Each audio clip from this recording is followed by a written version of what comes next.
Olá, boa tarde a todos. Hoje nós trabalharemos um novo conjunto numérico, o conjunto dos números complexos. Vocês já conhecem um monte de conjuntos numéricos, né? Os números inteiros positivos, 0, 1, 2, 3, né? Incluindo o zero, né? Positivos e o zero, 0, 1, 2, 3, 4, 5, 6.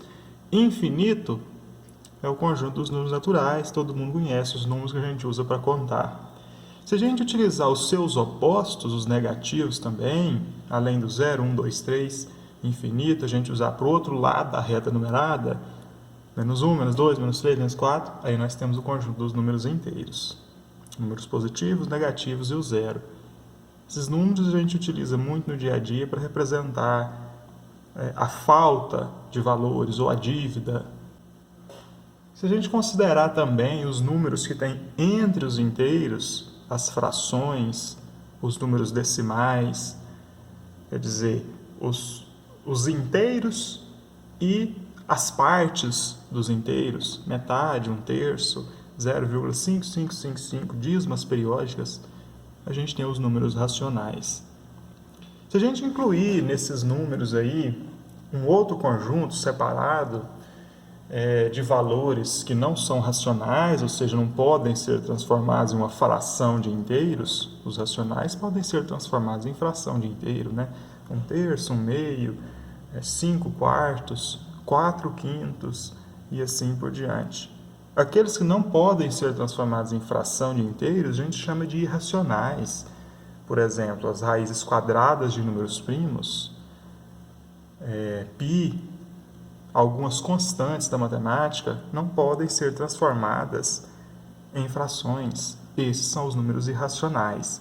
Até aqui todo mundo conhece, né, os conjuntos numéricos, todos sabem que z, os inteiros, está contido em q, os racionais, n, os naturais, está contido no z, inteiros, e que se eu unir os inteiros com os irracionais, eu tenho um conjunto numérico grande que até agora representava todas as situações que nós estudávamos, que eram os números reais.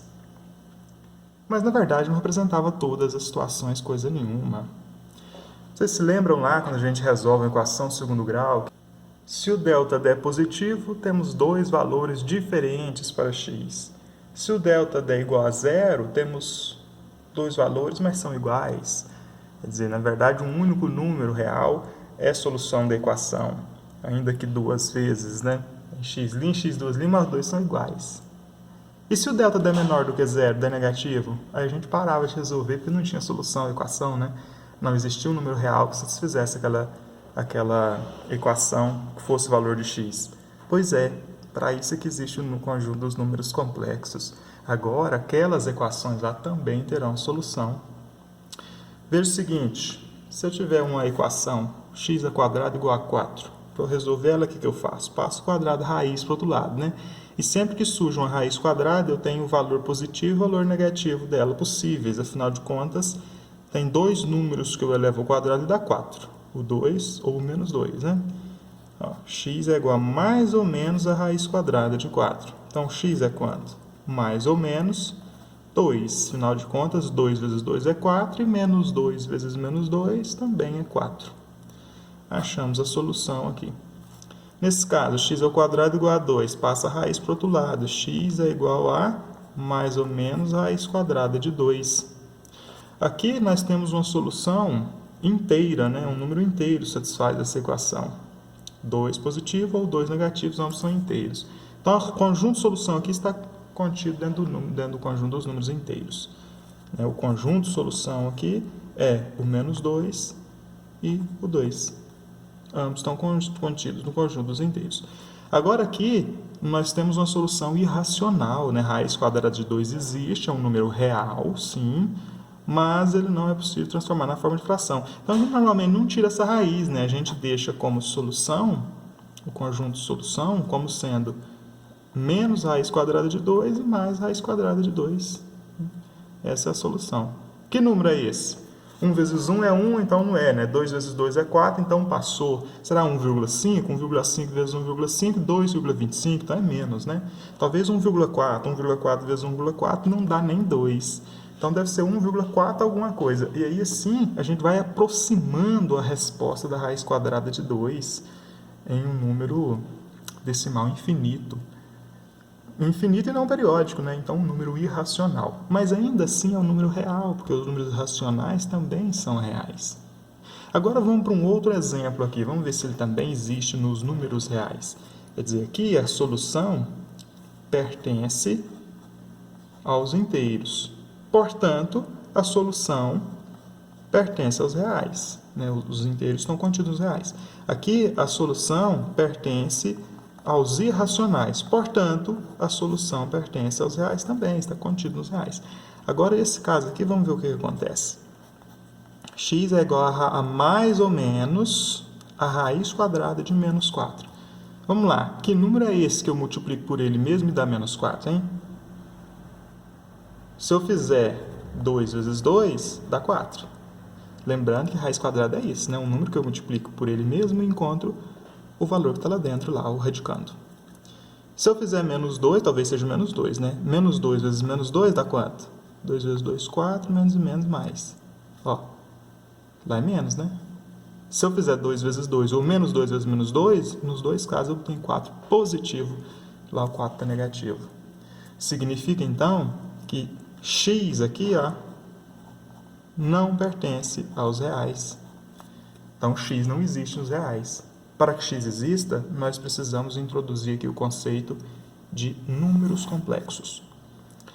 Para trabalhar números complexos, nós vamos ter que usar algo para identificar esse sinal negativo aí, algo para significar esse sinal negativo aí, né?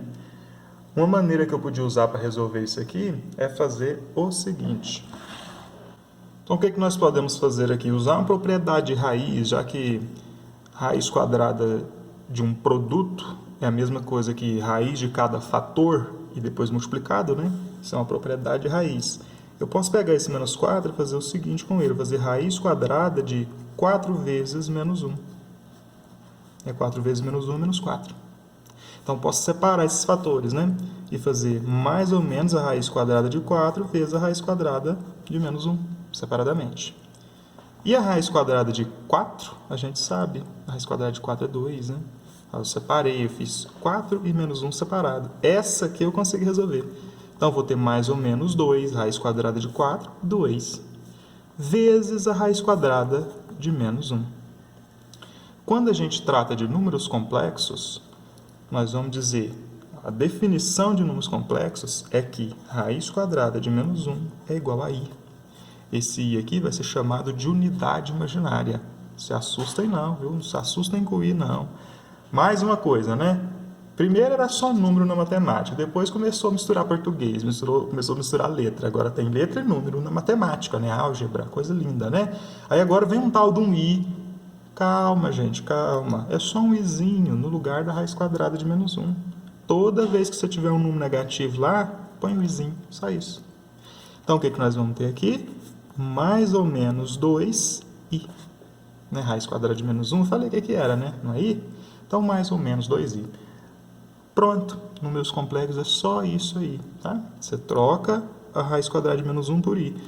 Precisa lembrar que tem raiz quadrada de menos 1? Precisa lembrar, precisa fazer essa decomposição todas as vezes? Não precisa. Sempre que a gente tiver situações como essa aqui, ó, olha só. Raiz quadrada de menos 9. O que a gente vai fazer? Qual que é a resposta? Se eu falar mais ou menos a raiz quadrada de menos 9, o que é a resposta? É mais ou menos 3i. Se eu falasse assim, ó, raiz quadrada de 16, qual que é a resposta? 4, não é? Então, raiz quadrada de menos 16, qual que vai ser a resposta? 4i. Apareceu menos, resolve a raiz como se não tivesse o menos lá e acrescenta um i do lado, tá? Assim que é. Assim que a gente resolve problemas com um número negativo no radicando, acrescentando um i. Esse valor aqui é um número que pertence ao conjunto dos complexos. Esse aqui, ó, pertence a quem? Pertence aos reais. Esse aqui pertence aos complexos.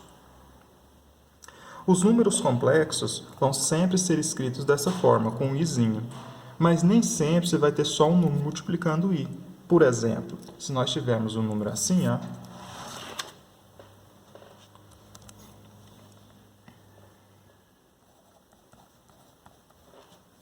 3 mais 2i, esse aqui é um número complexo. Quando eu tenho uma parte do número complexo sem i, eu chamo ela de parte real.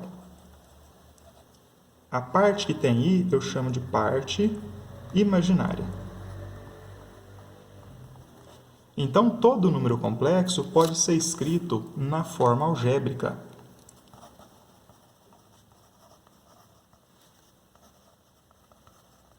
Na forma A mais BI, onde A é a parte real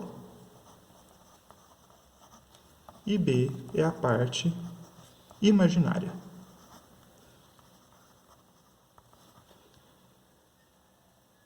Então, voltando para aquele número complexo lá em cima do exemplo, se eu perguntar para vocês qual que é a parte real?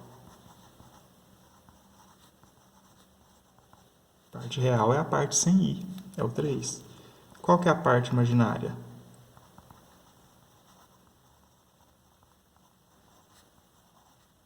A parte imaginária é o b, é o que tem i, é o 2. Tá? O i não entra lá, viu? I não é parte imaginária, i é a unidade imaginária.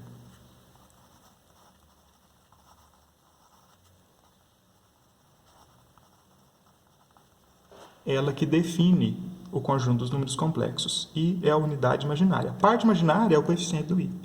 Se não apareceu ninguém lá, a parte imaginária é 1. Mas apareceu i, né? Se apareceu só i sozinho, sem coeficiente nenhum, quer dizer que o coeficiente dele é 1. Agora, se não aparecer i, aí o coeficiente do i é 0.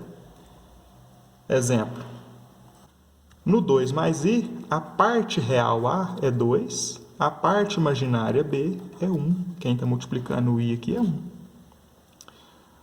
No i sozinho, a parte real a é 1, a parte imaginária b é 0, porque não tem i. Então, o i está sendo multiplicado por 0 nesse caso. Neste exemplo, a parte real é 0. Não tem parte real, só tem parte imaginária. E a parte imaginária é 2. Este número aqui nós chamamos de número complexo. Parte real, parte imaginária.